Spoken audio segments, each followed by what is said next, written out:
go. Oh, it is actually working. How are we, everybody? You having a good show? Yeah? Hi. All right, so we're here with Linda Young and John Burgmeier. How are you finding the show? It's great. Yeah? I've been having a good time. Good. What she said. Yeah. And obviously, we've got Richie at the end. Everybody give Richie a round of applause. The show wouldn't be what it is without him. And this is why you're doing it on your own now, man. Yeah, that's it. So, my first question is for Emperor Lord Frieza. Of Yes. Lord Emperor Frieza. How did you get the role of Frieza? What do you mean the role? I am Frieza. No. It was an open audition, actually. I'm an actress, and I live in the Dallas area. And my friend called me to tell me there was this open audition for, she wasn't sure what it was. She said a Japanese cartoon or something. And she tried to talk me into going. I really didn't want to go because I was cleaning the house. And John knows how I am. I don't like to leave in the middle of cleaning. I mean, plus I had to get ready, but she convinced me, so I went with her. We went to Funimation. It was just at the top of a bank building then. And we went up there, and there was a little information, but not much. And you had to go in one room and listen. It was a tape recorder, you know. You had to listen to voices on that and remember them then in your head, and then go into a little studio they had, and they'd say, do you remember this voice? Read this. Do you remember that? Read that. So we read for all different voices. Okay. We had to kind of try to sound as much like them as we could, and it was actually the Ocean Dub actors that they wanted us to sound like, because John, they wanted to merge that, right, and make it seamless, like people wouldn't know that they moved from Canada to the United States. Oh, okay. So that's how I ended up getting Frieza. Have you got anything that you can tell all of us, something that we don't know about you? Well, everyone knows I'm his mom now. Absolutely. Because a lot of times they don't. I'm a big band singer. I sing with a big band. And John, this is your first time in the UK, isn't it? Correct. Yeah? How do you find it? Apart from the weather, obviously. But Everyone keeps saying that. I find that the weather has been quite lovely compared to where we're coming from. Yes. This is a cool breeze, and not too much sun beating down on me. It's been quite nice. good. I mean, this is just typical British weather for us, isn't it, guys? We're all used to this, I'm sure. But for you then, I mean, what is it like? What is it, that inspired you as well to become a voice actor yourself? Yeah, do you want to take them off? I mean, I found my way in through other avenues. Where I initially started working for Funimation as a audio engineer was my first role. Which was a position that I applied to thanks to some inside intel from Mom here. My son can do that. During one of her recording sessions, she discovered that they were going to be taking applications for a new audio engineer, and I was encouraged to turn in an application. And I was just young enough and hungry enough and cheap enough to be exactly what Funimation was looking for at the time. I was barely qualified on the equipment, which was enough for them.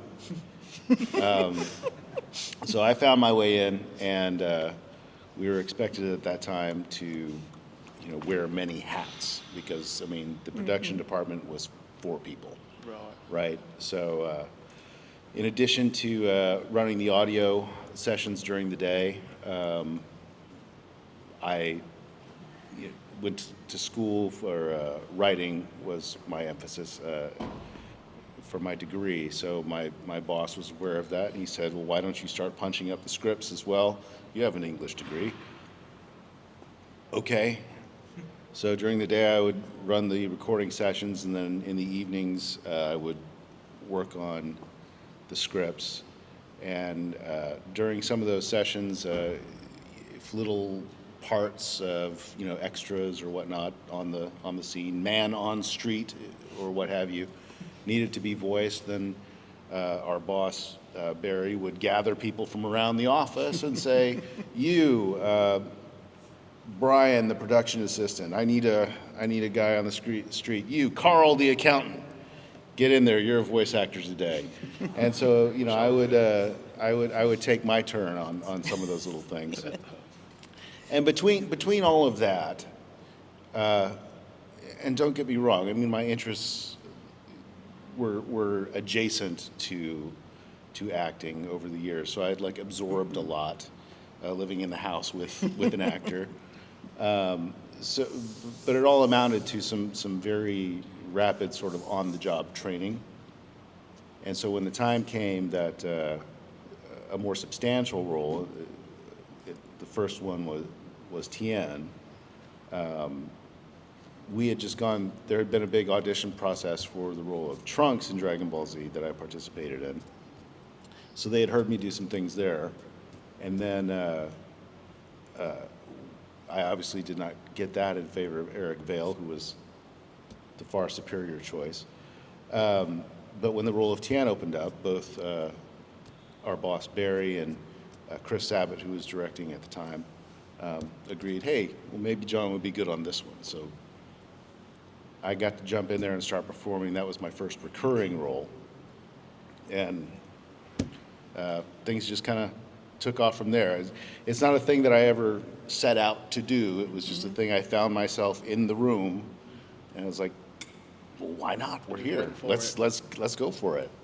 And there you have it. Yeah, 25 years later, here we are. His is not the usual story. Most people, you know, have acted and been in theater and all sorts of things before they get into voice acting. So he was one of the fortunate ones that just, they pulled him into the booth. And it worked out. And it worked out. So yeah, dumb luck. That's the short version of the story. Richie's got one for you. I do have a question for John. Bit controversial for people, you know, because I love Dragon Ball GT.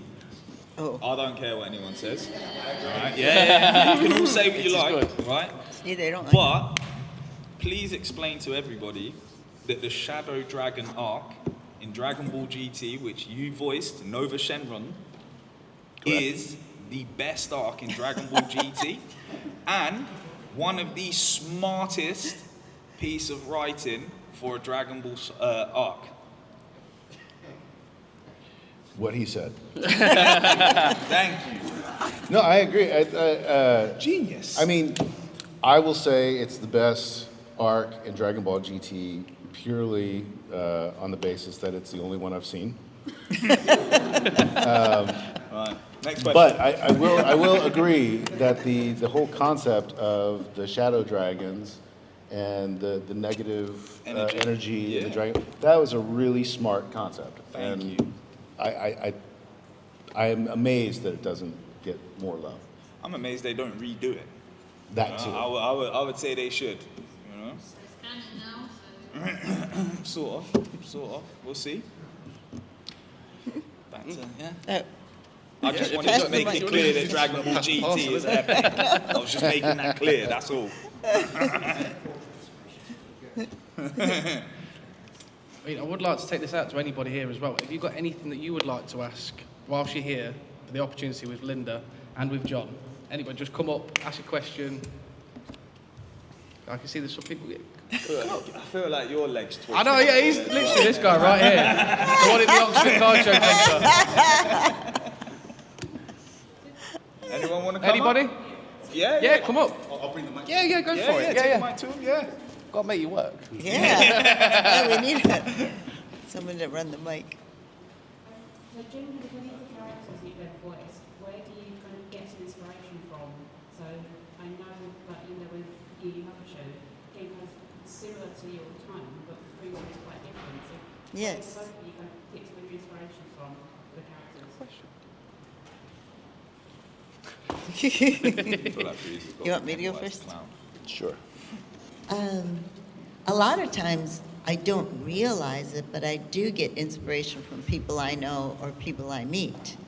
Like Genkai, there's a lot of things about her that are like my mom, one of my aunts, one of my good friends, all who have passed on now, but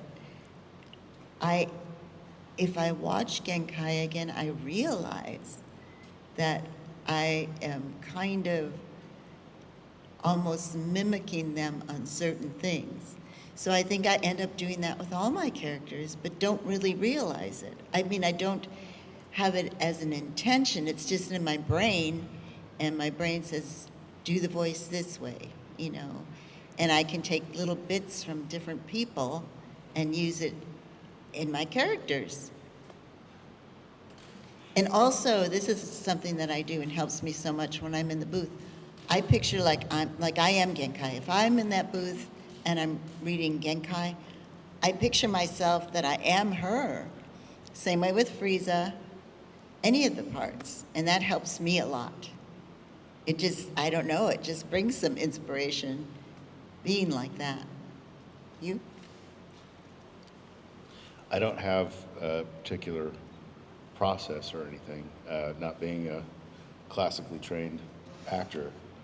I tend to come at it from more the other side of just where in my memory banks have I seen or heard something like this before, and The same way me. how should this sound? How should it sound where it's going to just sound good? And I just kind of imagine how it would fit into the scene, and then just try to replicate it there. I don't start from like internally, like I must feel the feelings of the character and, and bring them out. But I try to understand, like, what are the feelings I'm trying to communicate, and then, well, how would that sound if I did that? So, I mean, it works well for the way that we record specifically, because that's just really the only kind of recording I've done. If I tried to take it to a different format, it would probably just fail miserably. But it seems to do the job for the anime. With the voice of, I mean, you mentioned Yu Yu Hakusho with the voice of Kurama specifically. I kind of knew, intuitively, like where I wanted to place my voice for Kurama, and so I did the audition that way, and that was enough to do it. And Justin Cook, who was also, of course, directing at the time, he was really into it and was like trying to get like all these references for all the characters and everything. And he gave me like a library of Alec Guinness movies. And he was like, I want you to listen to Alec Guinness. I really picture Kurama like Alec Guinness. He wanted to use the Force, Luke. You know, you just really lean into that sort of like lilting, mystical tone. And so if you listen to Kurama, if you listen for Alec Guinness in there, you can probably find it. I know if I hear a really ghetto English guy's voice, then I'll think of myself. That's right. Yeah, I take pride in that. Love it. So has anybody else got any questions for Linda or John? Yeah, go for it. It's coming, I promise you. He's on it. He's on it. I just wanted to ask Linda what the transition was like between voices like Faba into Frieza, like in office in the booth, which is what you were thinking in general. Okay.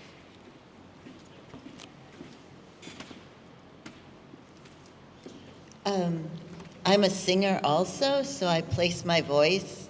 I can place my voice at a lot of different places, like in my head, nasal, my throat, you know, and so mostly when I do a character, I think of where I'm going to place the voice.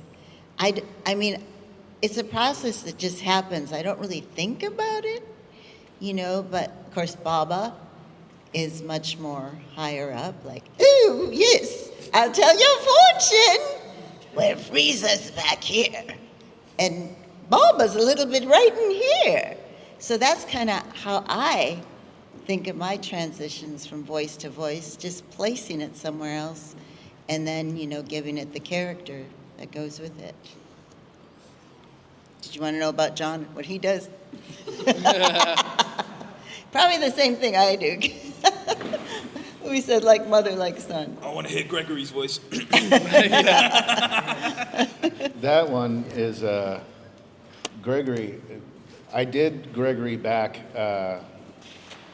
like in the early days of when we recorded it, and had pitched way up in the falsetto. I am the great Gregory. Got way up in there. We tried to whenever we did Dragon Ball Kai.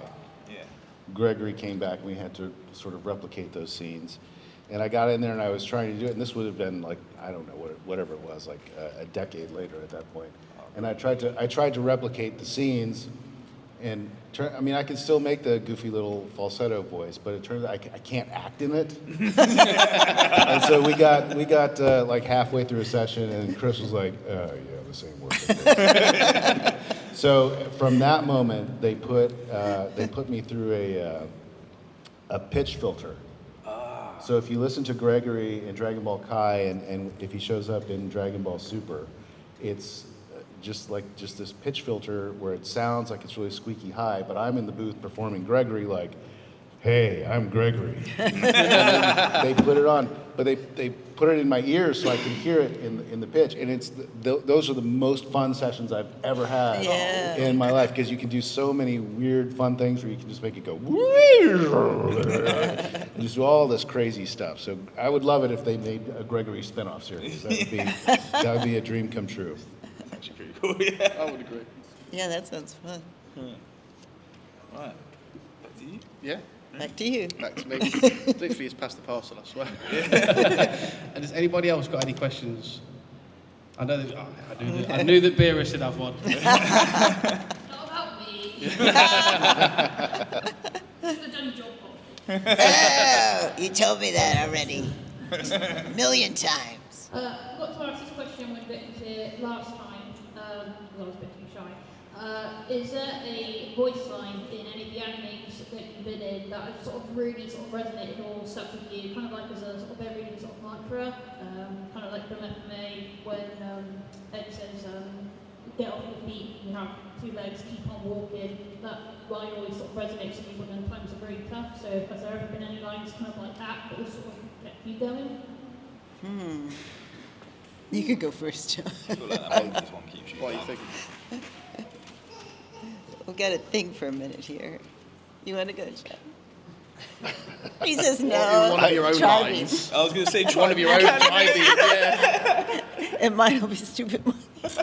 But I don't know how. I mean, whenever I need to get through the day, I just think, try being cat. It doesn't quite work, does it? You might think of me now in the future and be like, yeah, I'll get through the day. Yeah, I'll get through the day. I don't have a specific line in that sense, but I do appreciate, of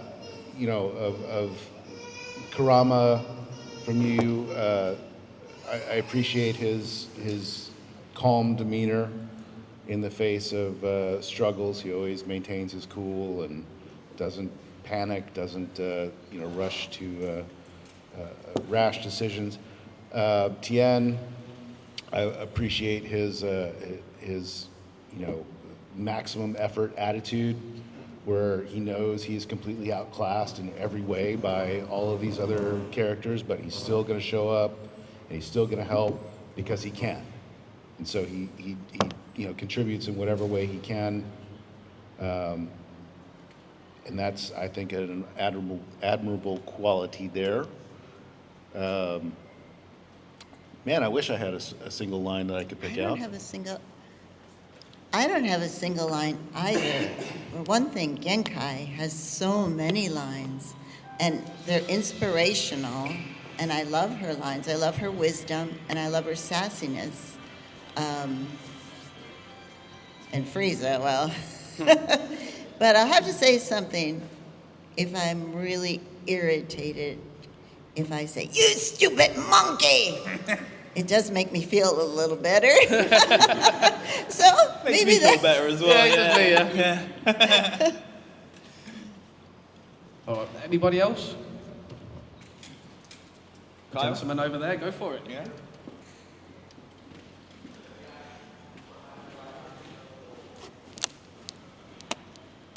Quicker. Yeah, we've got a being couple cool. minutes. Yeah.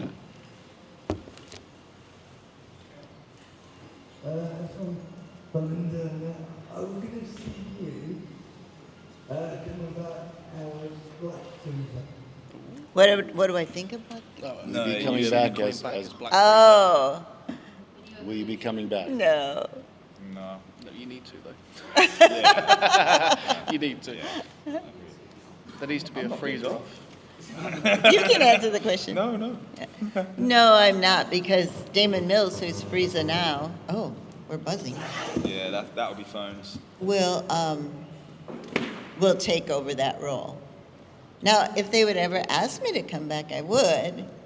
I'm always open to that. But yeah, since he was Chris's understudy and then he did Frieza in Super, he would be the one that would come back for when Black Frieza shows up. That's a shame. Hey, I'm just going to put it out there to everybody. Damon Mills or Linda Young. For me, Linda's the winner. Linda is OG Frieza. Do we agree? Do we agree? Thank you. Thank you. We need to get a petition going to get Linda back. I'm sure we can sort something out. We can start a GoFundMe. Yeah, we'll do a GoFundMe. Right, it's happening. GoFundMe. Just for the Black Frieza form, raspier, darker. Yes, yeah, for Black Frieza, 100%. I agree. Rather than a posh Yes, golden exactly. Frieza. Super Saiyan 3 is my guy as well. Sorry, Linda. But is anybody else, before we wrap it up, got anything else they would like to ask? No? Yes? We have got one? I've got more of a request than a Okay, go for it. It's a bit cheeky. Yeah? We need like just one line of dialogue between Frieza and Tien. Oh, interesting. What would we? From the series, it could just be speaking. Clean your room. Really? I couldn't help it. Imagine that, couldn't man. help That it. scared the shit out of you. Literally. As a child, you sat there like, Oh do you want to boy. go for it? Oh dear. Did they even speak in Resurrection F? I don't think they ever No. spoke. Tien! Oh, Tien! You know to come when I call you! Why are you just sitting there like a stupid monkey? What do you have to say for yourself?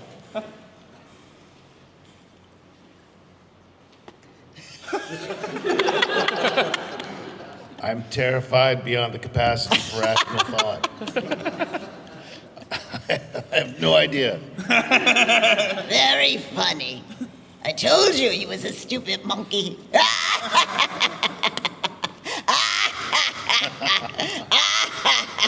Bye-bye, Tien.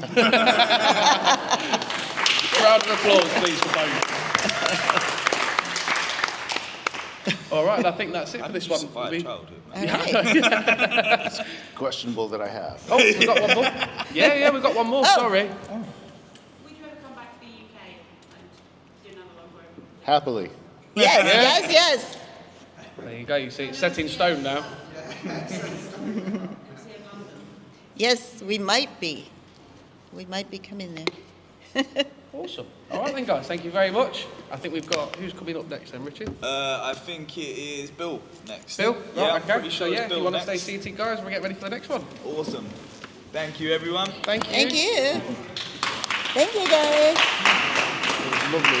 Good to meet you both. Yes, good to meet you. Yes, thank you.